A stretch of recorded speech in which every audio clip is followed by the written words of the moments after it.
Welcome back to the Shema podcast, my friends. Today we're exploring a theme that sits at the very core of Torah thought. The Torah is the blueprint of creation. It is the source code itself, the framework through which the world was brought into existence. For thousands of years, Chazal and Torah scholars studied reality through the lens of Torah, long before there was a scientific vocabulary to describe what they were seeing. As modern science has progressed, what's become increasingly clear is not that Torah bends to fit scientific discovery, but the opposite. Science in many areas has finally begun to sync up with Torah. Physics, cosmology, and mathematics are providing a new language to describe creation, a language that in many cases mirrors concepts that already exist within Torah. These two paths start from very different places.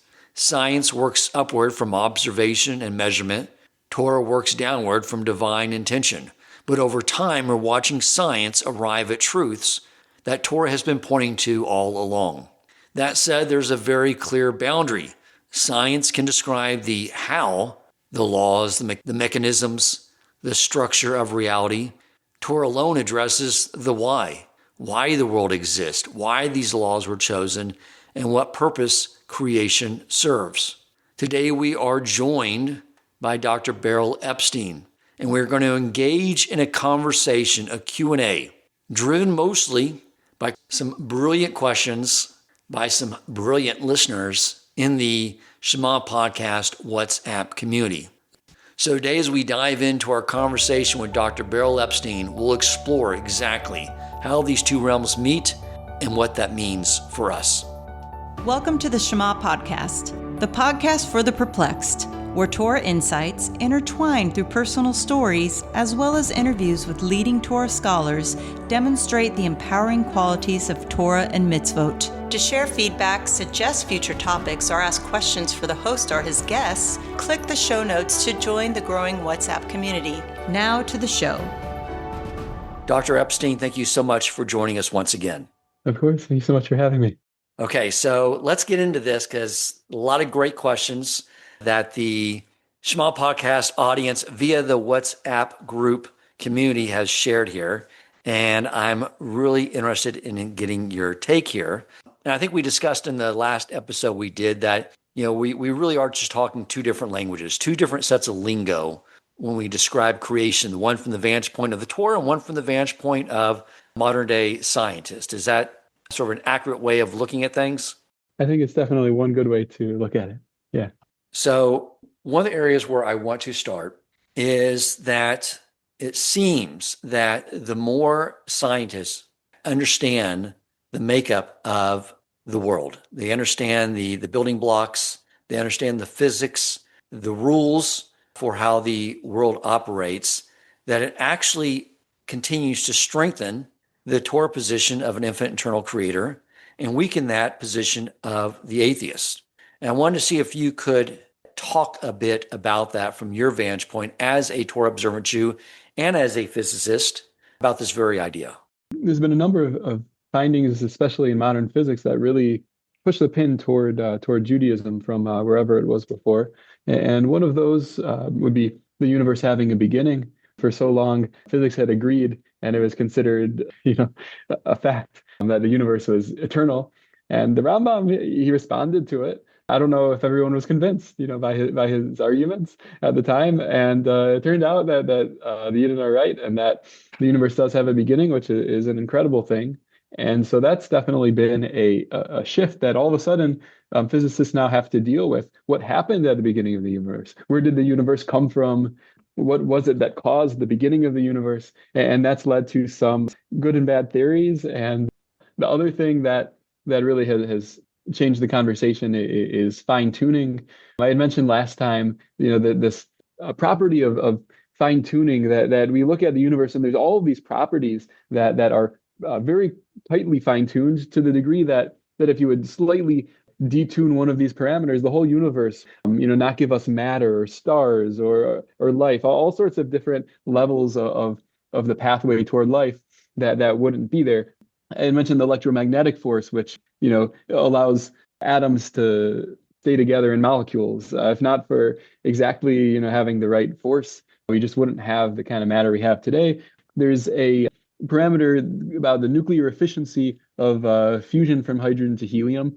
If it was a little bit smaller, so only hydrogen would exist, that wouldn't bode well for life. And if it were slightly larger, many argue that no hydrogen would exist at all, such as Martin Rees.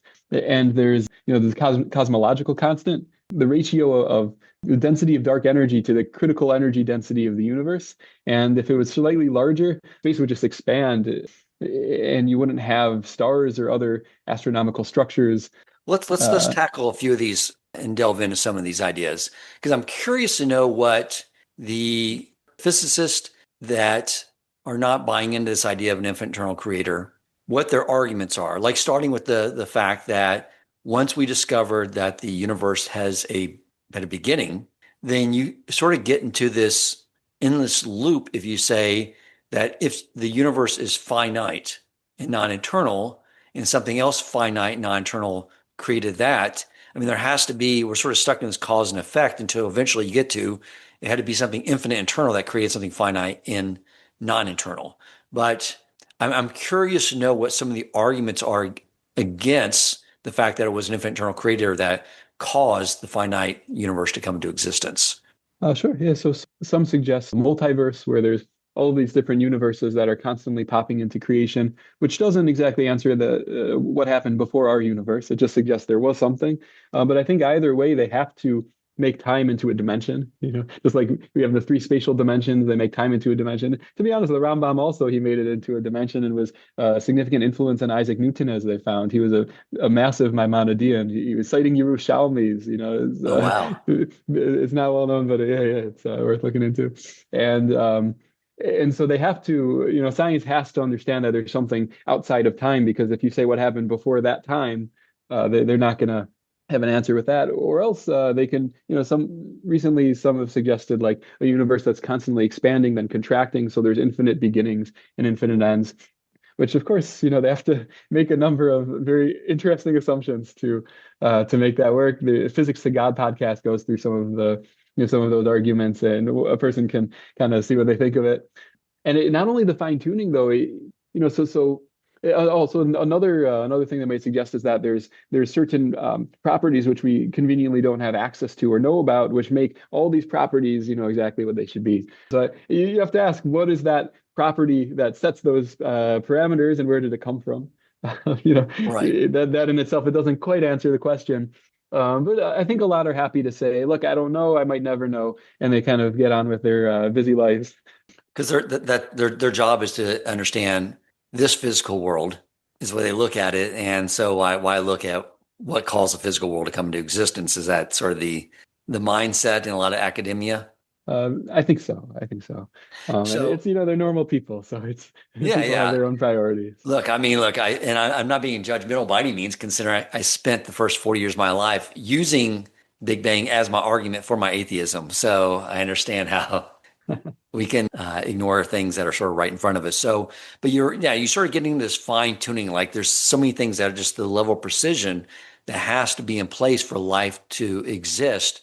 But I'm sure there's some plausible arguments being made about things, evolve in different forms until they finally generate life. And is there arguments like that on the other side?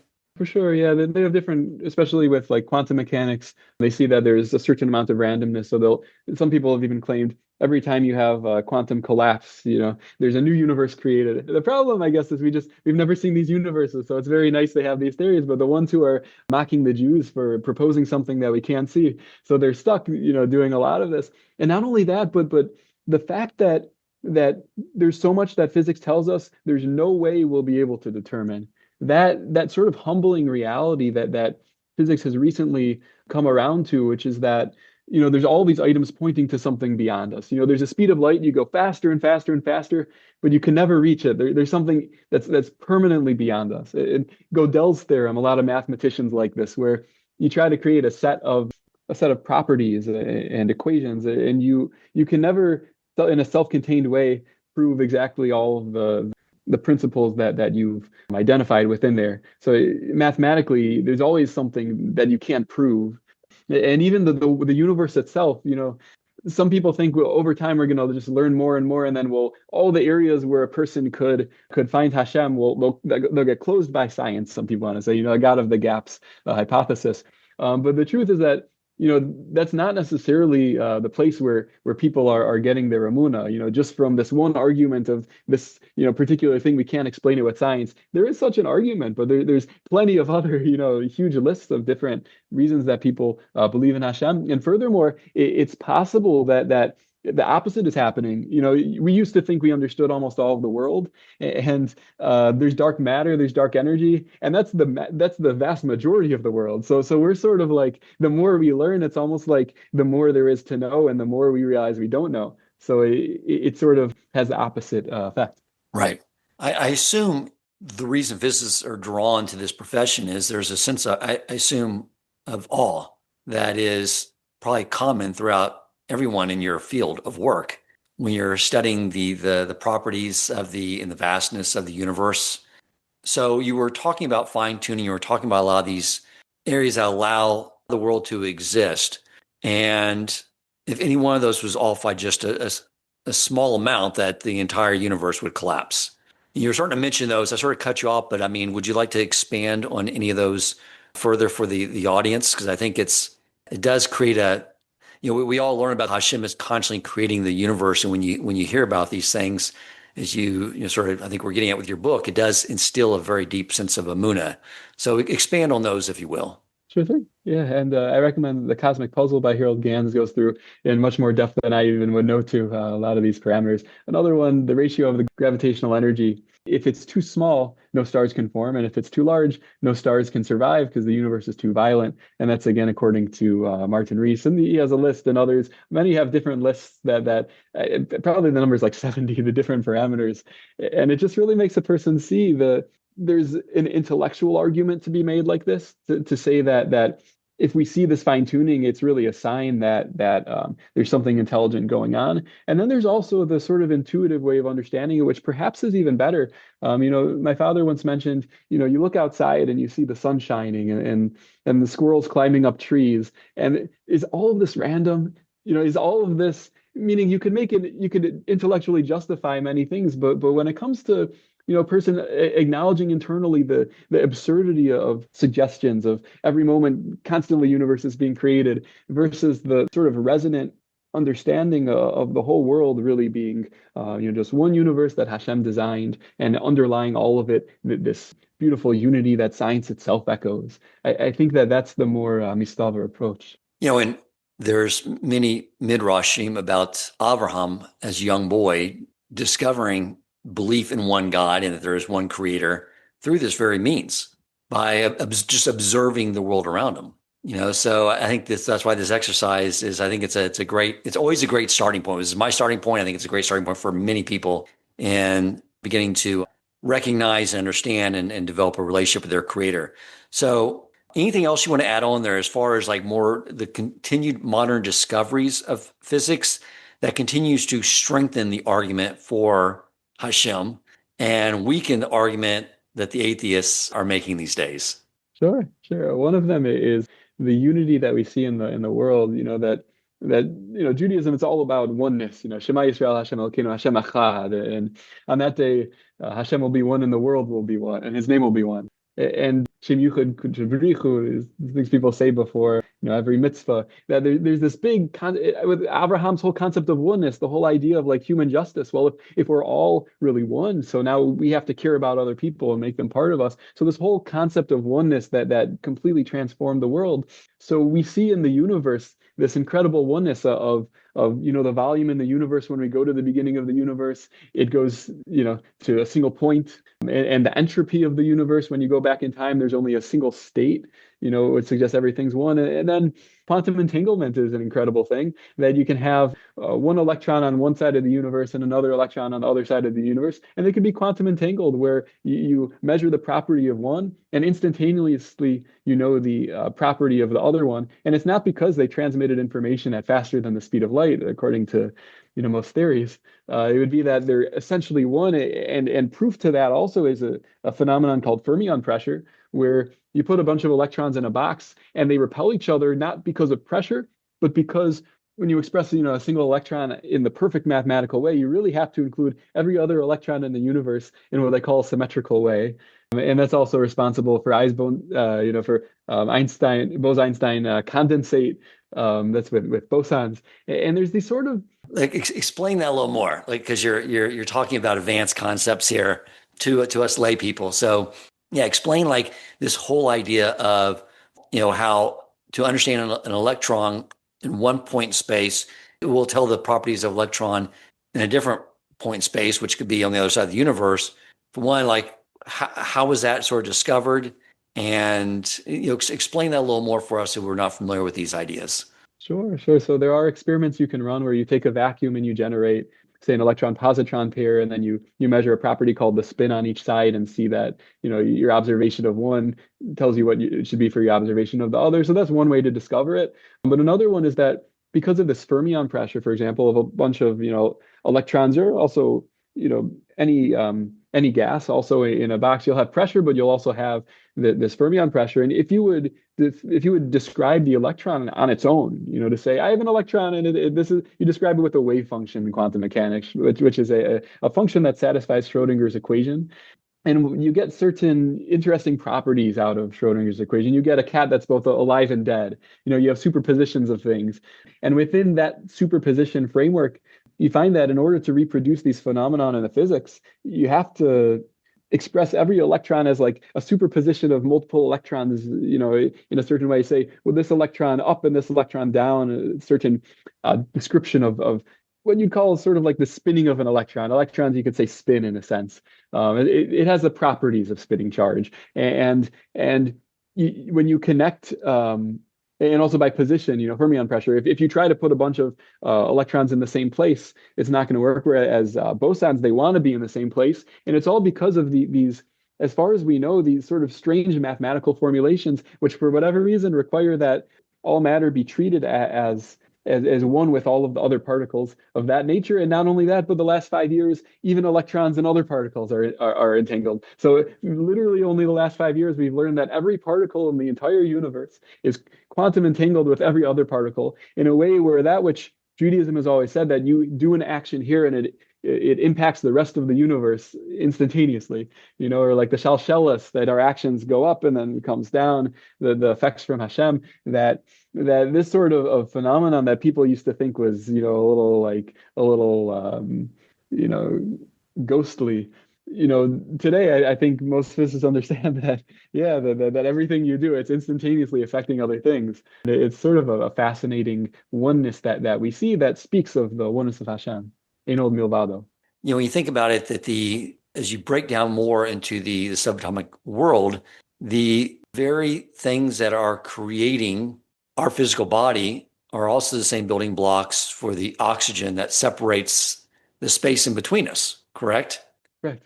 The building blocks of our bodies, of everything around us that connects us, it's really all the same thing, just sort of coming together in different formations.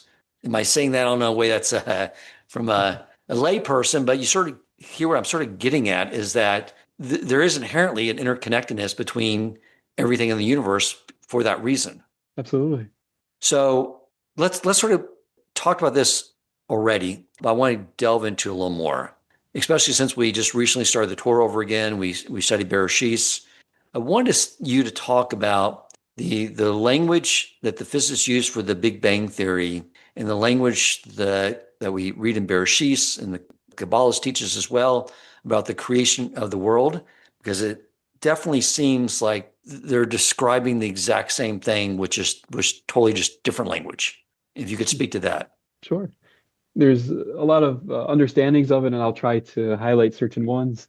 It's, the Ramban famously speaks about the world emerging from, like a single point, smaller than the size of a seed of mustard, that the whole world came out of that. And he's citing a Gemara, really, which speaks about the world sort of like untangling from just like a point and spreading out and expanding. We talk about expansion of the universe, and they speak about such a concept.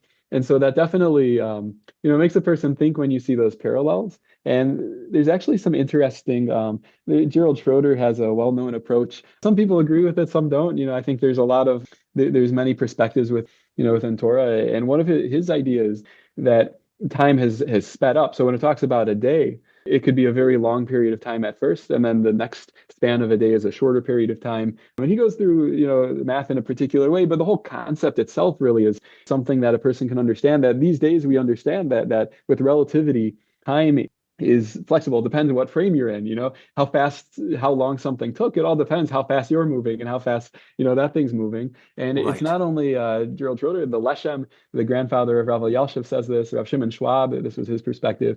And then there's all kinds of different perspectives, the concept of an old universe.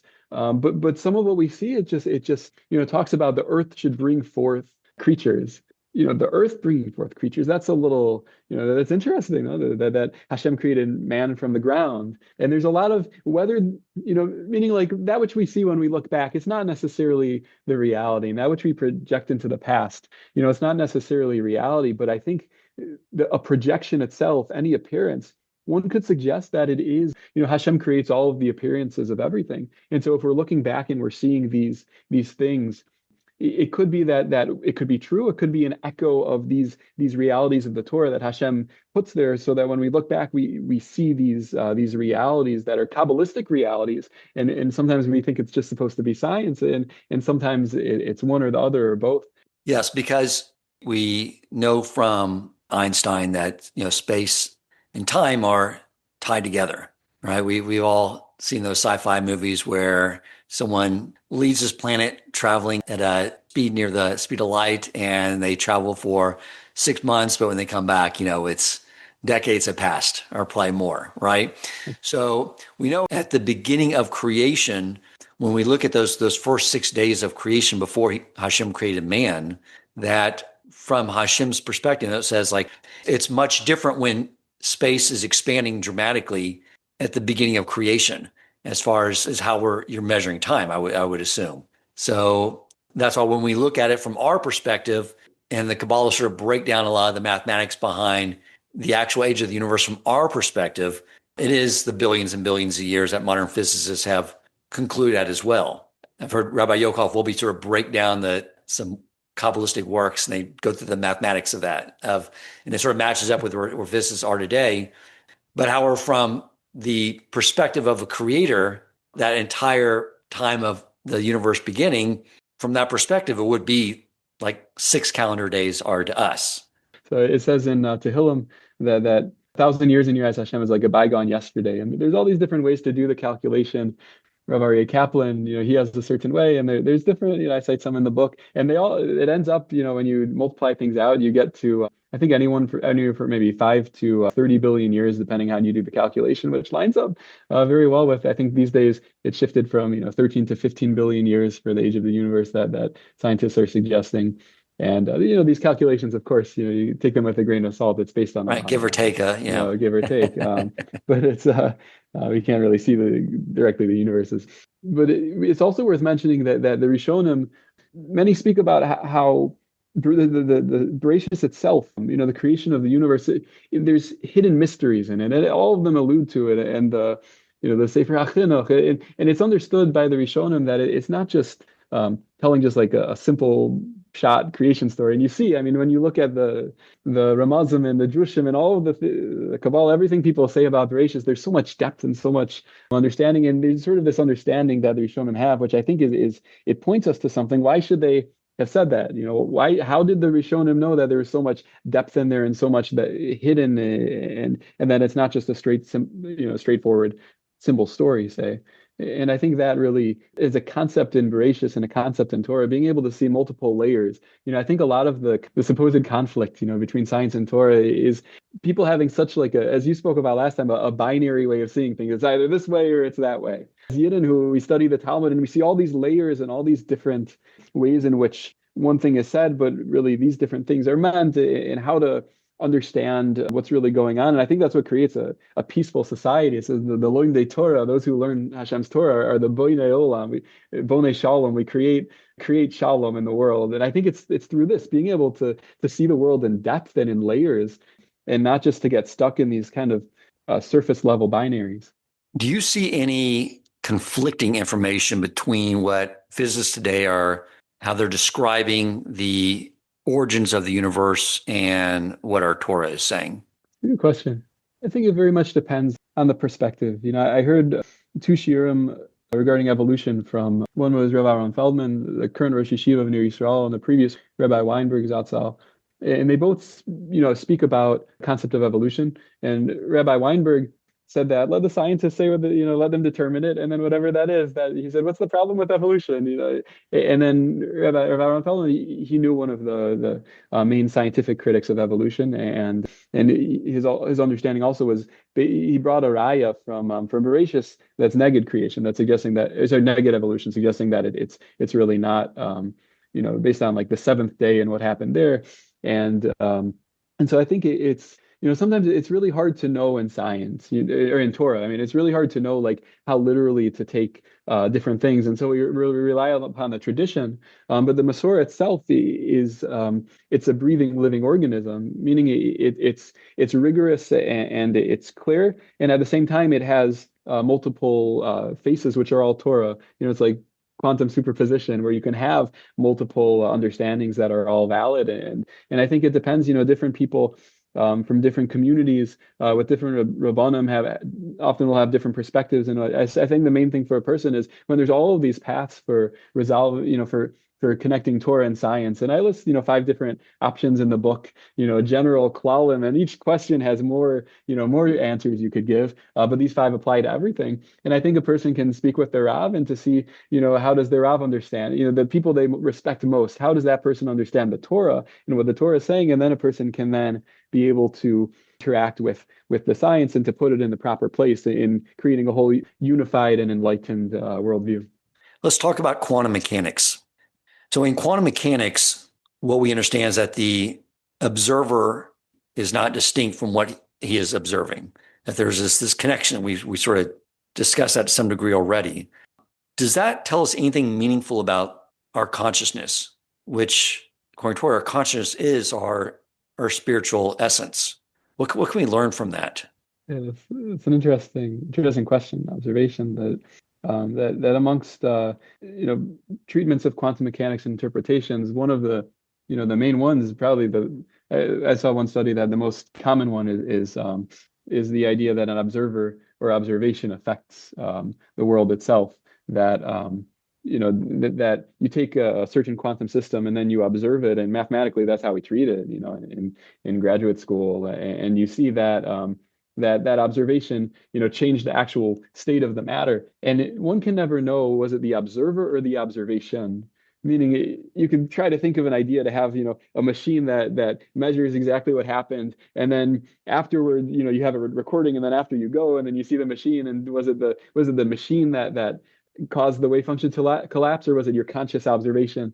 And there's no way to determine. So I think, I think a very valid interpretation is that one's consciousness literally causes the wave function to collapse. But either way you look at it, it tells us something very important, which is that observation for sure causes a change in the world, according to the most common interpretation of quantum mechanics, which tells us that sometimes we think of ourselves as observers, observers in the world, observers in life, observers in our relationship, and I think we have to flip the script there, because we see that how we perceive things, we're not only observing it, we're interacting with it. So if we see a person, do we see a person as a good person, as a wholly elevated person with potential?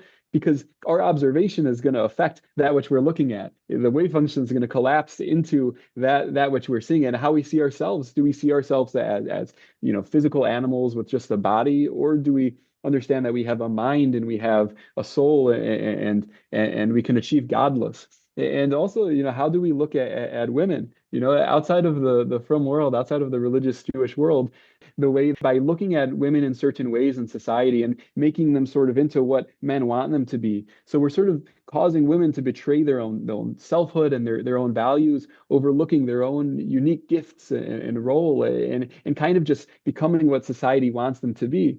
And so we see, like by Hanukkah, that the Greeks stretch out their hands against our money and our daughters, and they were actively taking a role. And I think a lot of women in the current age feel that, it's not that it's not that the Greeks are stretching out their hands, but sometimes like they don't even have to stretch out their hands. And then afterwards, people just feel so bad. And it's a really sad.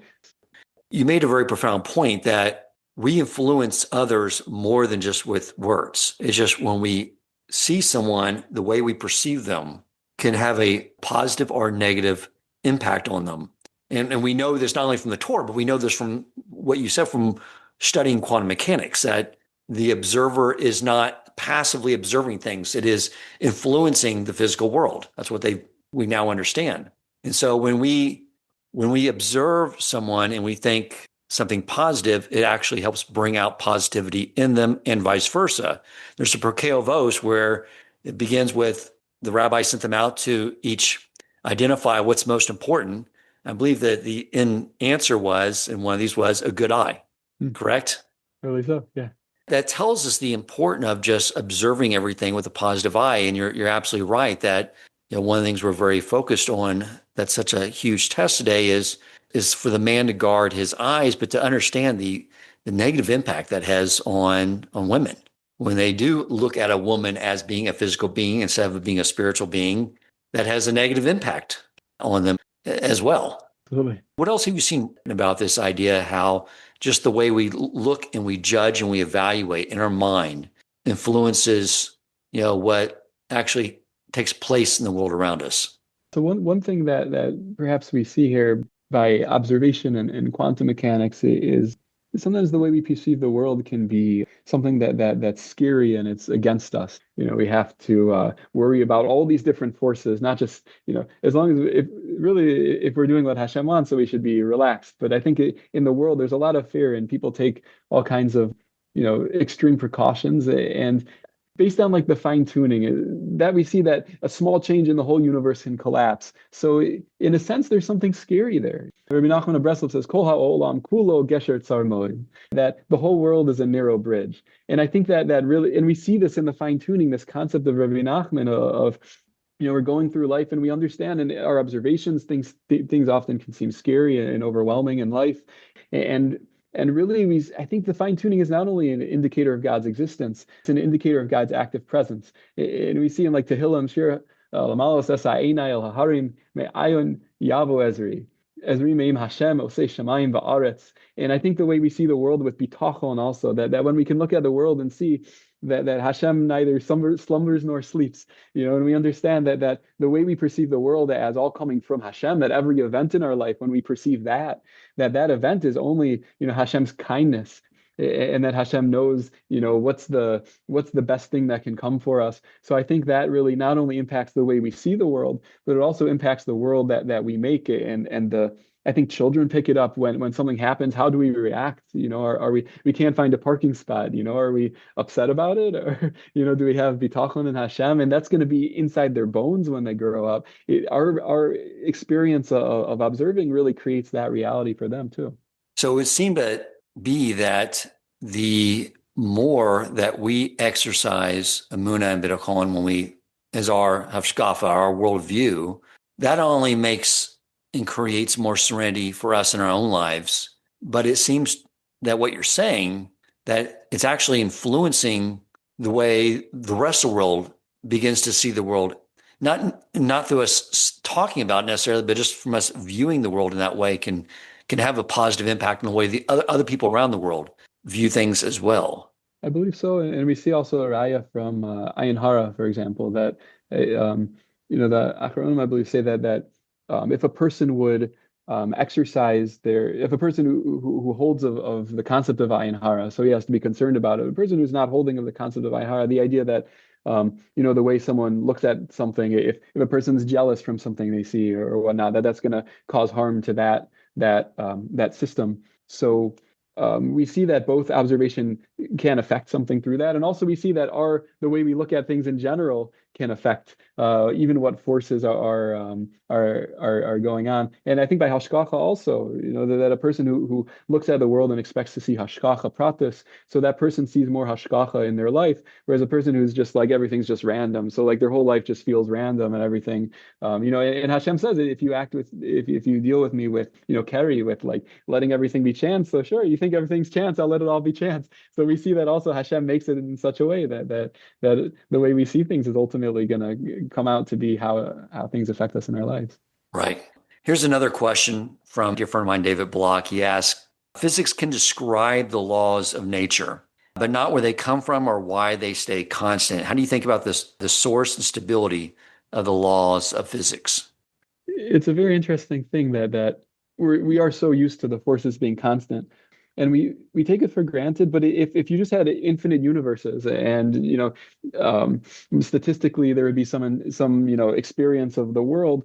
So it might be they talk about like a quantum brain or like a Boltzmann brain that like should just pop into the existence and experience something, then disappear. But we actually experience a very smooth world, and even if there were beings that would be evolutionarily fit to function and to have consciousness. So even there, like would the world really be so smooth and stable, and would our experience be so stable? It doesn't actually seem to me obvious that it should be that way. And I think the big question that I know bothers a lot of people, there's an atheist friend of mine in college where late at night, he would get so depressed about this and he obsessed about it. It was, but it was a real thing that he was realizing that it's a real question. He said, why is there light? Not like, why is there a world? Like the world could not exist. Why is there world? And why is the world stable? Why can we describe it with math?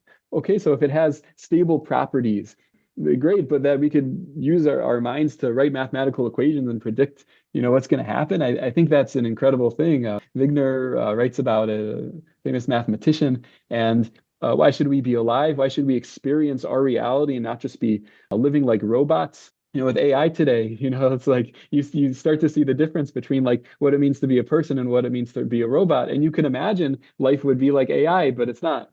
And not only that, we have a whole spiritual world of like Hashem gives us all the ingredients for life in this world and for a spiritual life. And we see through the Torah, a person can become kulo ruchni, can become a real spiritual being, and to elevate ourselves above the whole physical world. Rabbi Machiel Cutler visited Baltimore recently and spoke about that a person can elevate himself. And I just wonder if there would just be a natural world, if it could just exist. Boom, there's a natural world. Is this what you would expect? You'd expect to see this godless that can come of a person, and the Torah and Ruchnius, and we're so intelligent, like we can find gravitational waves in the universe through making a massive machine. And it's hard to say that like reptiles did just fine, say like evolutionarily, if we're just expecting what's going to come from evolution, like why should we be so far beyond and to look at the universe and say, what is the purpose of this world? And to me, the fact that we can that we have such deep thought, really is that's so far beyond our evolutionary needs is really a raya also for Hashem, just like the stability of the universe. Right. Let's talk about AI further. That was a question that came up from Rabbi Meisel. I think it really gets to the question of the nature of man. When you have a machine that can seem to mimic man in many ways now, can you speak about that and what it means to be in the image of God, and where we have this new technology now fits into the equation? Sure, absolutely. It's I think this is an incredible sugya, and one that is at the forefront of many people's thoughts and work, right now as well. And we see this big takeover of AI and everything that's happening. And I think a person has to think like, is it taking me over? Meaning, is AI taking over humanity? Is it the next human? Is it human? Like is it conscious? Or is it just some tool? And I think just like from maybe a more physics perspective, we do have to remember that like AI is just, it's no different than code. You write code, you tell it to do what you want when it's if then, statements, and it does what you tell it to do. So it's just doing, what we tell it to do. It really is a machine. But something we notice is that the words that it expresses, sometimes you could ask it to write a poem, and there's stuff there that a person can relate to. And the truth is, it's really not generating that meaningful content itself. It's really people who have neshamos and souls have spoken, and it takes that and rearranges it and puts something out that really it's just like a Google in a sense of like sharing things other people have said, putting it together, seeing, doing little algorithms to figure out what to present. So I guess just at first, as to calm everybody down about AI a little bit, it's a machine, it's a program, and you run it. But nonetheless, it is powerful. And what it really makes us think, I think, is what are we? What is humanity? And there's Targum Onkelos on Nefesh Chaya, and this is in Bereshit, that Hashem made man into a Nefesh Chaya, a living soul. Hashem breathed the soul into him. So it's translated in the Onkelos as a Ruach Mamalala, a speaking spirit. So meaning to say that what elevates mankind above other animals. So it would seem to be some sort of speech, and that's Sarach Iyun, because we see that animals do communicate, and everyone has always known this. And some say animals speak, depending how you define speech. And so the Rosh Yeshiva mentioned the Gra, the Vilna Gaon, speaks about what makes man separate from animal, and he talks about speech and about laughter. And the Rosh Yeshiva mentioned that animals also, they can speak in certain ways. They can communicate. But what does it mean, speech? It's not just sharing words or even sharing information or something that's going to trigger something. It's really having human speech. It's understanding the reality within ourselves, understanding the emotional state of us and the spiritual realities, and being able to express that experience and that wisdom into words. And then you communicate it, and someone hears that, and what they hear, they process that, and they're able to relate to that feeling and that spiritual reality and situation that person had. So my Rebbe mentioned it's a mitzvah to be mefarsem, this Rav Yerucham that he cites, that it's a mitzvah to publicize. He says this Rav Yerucham, who first he says speech itself is so powerful. And we see that Hashem breathed a soul into Adam, and that which we speak, Hashem created the world with speech. And when a person speaks, they're sharing that Ruach Elokus, that godliness they share with their speech. And so Rabbi Yerucham says, it's on Kuf and in Kuf Chesam Beis in Musari HaTorah. Rabbi Yerucham, he talks about a Rashi about Lashon Hara, when a person speaks badly about somebody. So the atonement can involve a bird. The atonement can involve offering a bird as a korban. And why a bird? So Rashi explains that the person spoke words like a bird. He spoke like a bird with his mouth. Like he was speaking Lashon Hara. It's not godly words. He was speaking negative things about people. And that makes him into, like, his speech is the speech of a bird. It's the speech of an animal. So all of a sudden we have a distinction in Rashi between human speech and non-human speech. And he goes on to say that in Avos, it says in the third parak, that Usa ben Horkamus, that he says, Arba devarim shemotzim adam min ha'olam. There are four things that take a person out of the world, and among them, one of them, he says, is sichas hayaladim, like children's chatter. And the Bartanura I saw says that it means, when children are talking, it means their father can't really learn Torah if they're chattering with him too much. But the Taichi gives is that when a person speaks words which are not human words, they're just nonsensical chatter or meaningless, talking about sports for 10 hours, or the kinds of things people talk about. And you see even, physics conferences, the greatest physicists, when they talk about it'll be mamish shus, and it's just the norm in society, devarim b'telem. And the Gra says it's mamish, the opposite of Torah. Hashem created devarim b'telem. Scrolling the internet, a person can be involved in all of this, nothingness, and there's no physical taste to it, but it gets a satisfaction. And that itself is like the opposite of Torah and using words for goodness and creating things. Says Rabbi Yerucham, that what does it mean? It takes a person out of the world.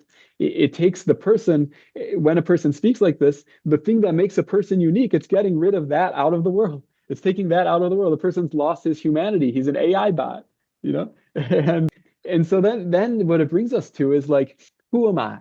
We have an identity. And that identity is so tied into so many things for everybody. And often you get people, defining themselves as someone who's good at their work or good at their job. So AI is also good at its job. It might be better at your job than you are for somebody, Right. and like a person says, I'm very creative. I can really put words together in a unique way or a cool way, and AI can do that better. So or it will be if it can't. It will be able to if it can't. Or they find themselves more and more exporting those tasks to AI. And it's like, then what am I? Because now I'm using AI to do everything I define myself as by what I do. And now I'm having AI do that for me. Oh, totally. Person can identify as like, I know a lot about this, so like about sports or about, politics, or I know a lot about it. AI can know a lot more. It doesn't know, but it can put things together and answer things that a person would have to spend a lot more time trying to create. Whereas if a person is no longer just, a spreader of information or a worker or a physical being that enjoys and that, AI can tell you how to best enjoy your life in ways that take a lot of time to think about. Where can you find the best chocolate? And go through all the reviews.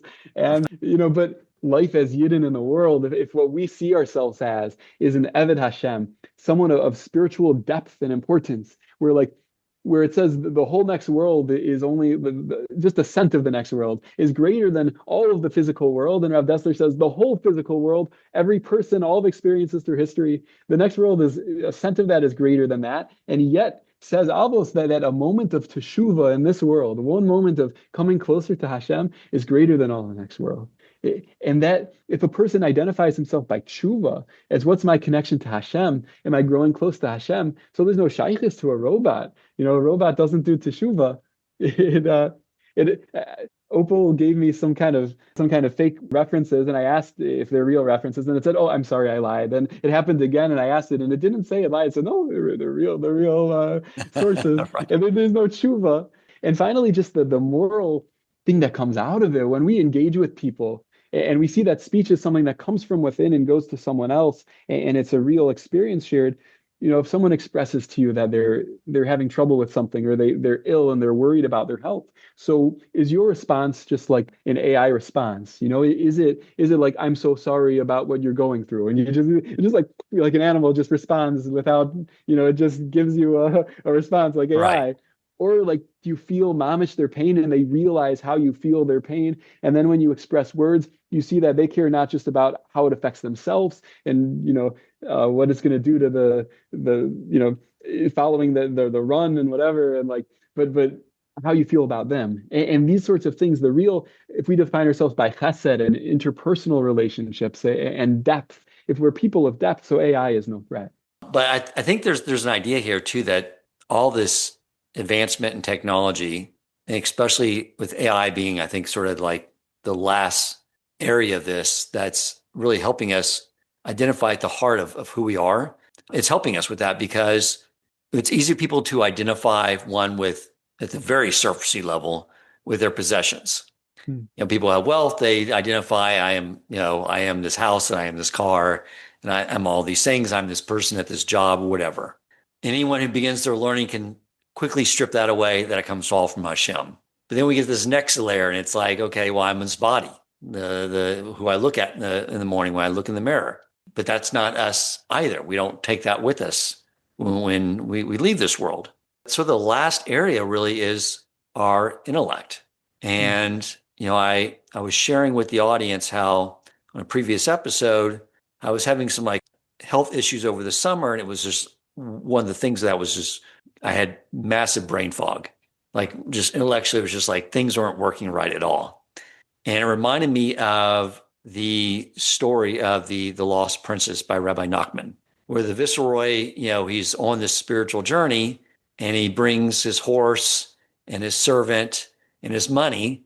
And sometimes he takes them all. Sometimes he has to leave some behind. Sometimes he takes the horse. Sometimes he takes the servant. But the horse is the body. The servant's his intellect, and his money. So basically, sometimes he has to leave the servant behind, his intellect, and go on this journey without the servant, And I think by seeing how AI is sort of doing so many things that we used to do and pride ourselves on arrogantly, that we now see AI doing it way better, it's helping us get to like who we really are. And you touched on it. It's the impact we're having on the world around us, right? The impact on other people, the impact we're the role we're playing towards our relationship with our Creator. It's causing us to basically strip away all this ancillary stuff that we used to identify with and make us address who we really are, which is those things. It's what we do with all those resources. It's what we do with the horse, what we do with the servant, what we do with the money. It's what we do with those things is what matters. Beautifully said. One of the things that we just sort of got to talking about AIs, we get to who are we, what is our neshama, and it's sort of what you're left with when you strip away everything else. One of the listeners of the podcast, someone that is active in our WhatsApp community and shares a lot of great ideas, has several good questions here, Diana, and she asked, about the human soul, what science sort of would expect to see or not see in this physical world. Like, what is there any tangibility to the neshama in this world? Is that something you can speak to from either a background as a physicist or as a Torah scholar? I don't know if I could be a Torah scholar, I consider myself, but as a physicist, I certainly, I could speak to this concept of, that the physical world itself, we understand it's physical, but what happens if there's something spiritual that touches upon the physical? And the Ramchal describes the nefesh. So there's 4 levels of the soul, if the Ramchal, and in the Olam Hasiya, where we live, there's this nefesh, which he describes as metzias echad dak ma'od.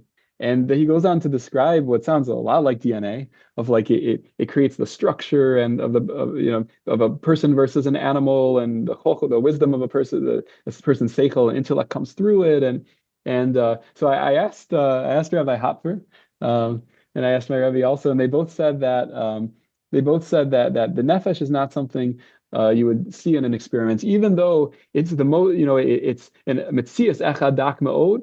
And so Rabbi Hopfer, after he responded, he said he wanted to think about why it was that his instinct and his understanding is that it's not something you can measure in a laboratory. And he said that it's because the soul is what Hashem breathed into us. And we have the physical body and the spiritual soul. And so it's fundamentally separate, but it could be, there could be interlinked. And if we would find, say, quantum consciousness, to explain consciousness, sometimes they have these different different theories in neurology and in quantum mechanics, and they're all like, they don't have evidence really, but they're cute, it's interesting. It's worth, sometimes looking into things, and it might be right. There's the Shem Elokus that, Hashem, makes a natural explanation for things. So maybe someday that'll be fruitful. But if you would have quantum consciousness, or if DNA, were the closest thing to a nefesh, but it would be that the nefesh is nimshach through it. It's like it's connected to it, and that's where it kind of resides. But it wouldn't be within that actual physical reality. Okay, great. Dr. Epstein, thank you so much. That was fascinating. There's so many questions we didn't get to. I would love to have you back on again to explore some more questions. I think this is fascinating. I know the listeners enjoy it as well. Love you, and thank you so much. It's really an honor to be able to be on your podcast. I really appreciate it. Thank you for listening. And if you enjoyed the episode and found it meaningful, please take a moment to rate, review, and share the podcast.